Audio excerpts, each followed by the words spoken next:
টানা ৮ দিন ধরে চলছে ইরান ইসরায়েলি সংঘাত উত্তেজনা। ইরানের পাল্টা আক্রমণে দিশেহারা ইসরায়েল। ক্ষেপণাস্ত্রের আঘাতে দক্ষিণাঞ্চলীয় শহর বিয়েরশেবায় ক্ষতিগ্রস্ত হয়েছে মাইক্রোসফটের কার্যালয়। এছাড়াও অনেক গুরুত্বপূর্ণ স্থাপনা ধ্বংসস্তূপে পরিণত হয়েছে। এতে হতাহতের সংখ্যা যেমন বাড়ছে, তেমনি বাস্তুচ্যুতও হচ্ছেন অনেকে। ইসরায়েলি গণমাধ্যমের খবরই বলছে, ইরানের পাল্টা হামলায় এখন পর্যন্ত ৮,০০০-এর বেশি ইসরায়েলি বাস্তুচ্যুত হয়েছেন। ভবন বা যানবাহনের ক্ষতির জন্য প্রায় ৩০,০০০ ক্ষতিপূরণের আবেদন জমা পড়েছে। কেসারেন শেকড় থেকে শিখরে।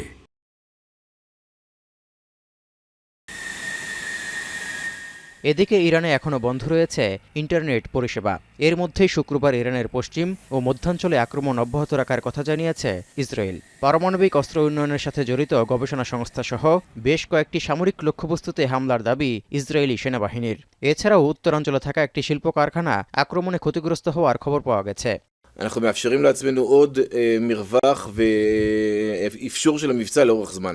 נמשיך לפעול לאורך זמן, עד שנעמוד ביעדי המבצע.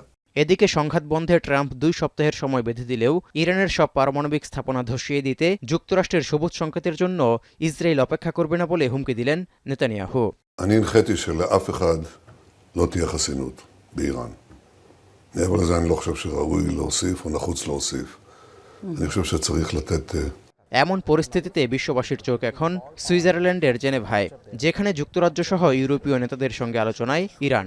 বৈঠকের আগে ইরানের পররাষ্ট্রমন্ত্রী নিশ্চিত করেছেন যে পারমাণবিক ইস্যু ছাড়া আর কোনো ইস্যুতেই আলোচনার সুযোগ নেই। এমনকি ইসরায়েলি আগ্রাসনের মতো অপরাধমূলক কর্মকাণ্ডের অংশীদার হওয়ায় যুক্তরাষ্ট্রের সাথেও কোনো আলোচনা হতে পারে না বলে মন্তব্য করেন ইরানের পররাষ্ট্রমন্ত্রী। আগ্রাসন অব্যাহত থাকলে সংলাপ বা কূটনীতির কথা বলারও কোনো সুযোগ নেই বলে হুঁশিয়ারি দিয়েছেন তিনি। یعنی در خصوص این موضوع با هیچ کسی ما خواهان مذاکره نیستیم. آمریکایی‌ها خواهان مذاکره هستند. چند بار هم پیام دادن. پیام‌های خیلی جدی هم دادند. ولی ما صراحتاً به اونها گفتیم که এদিকে তেহরানের রাস্তায় ইসরায়েলের বিরুদ্ধে বিক্ষোভ করেছেন হাজার হাজার মানুষ। ইসরায়েলের বিরুদ্ধে ইরানের বর্তমান সরকারের অবস্থানের সমর্থন জানিয়ে স্লোগানও দিয়েছেন তারা। তৌহিদুর রহমান, এখন বিশ্ব।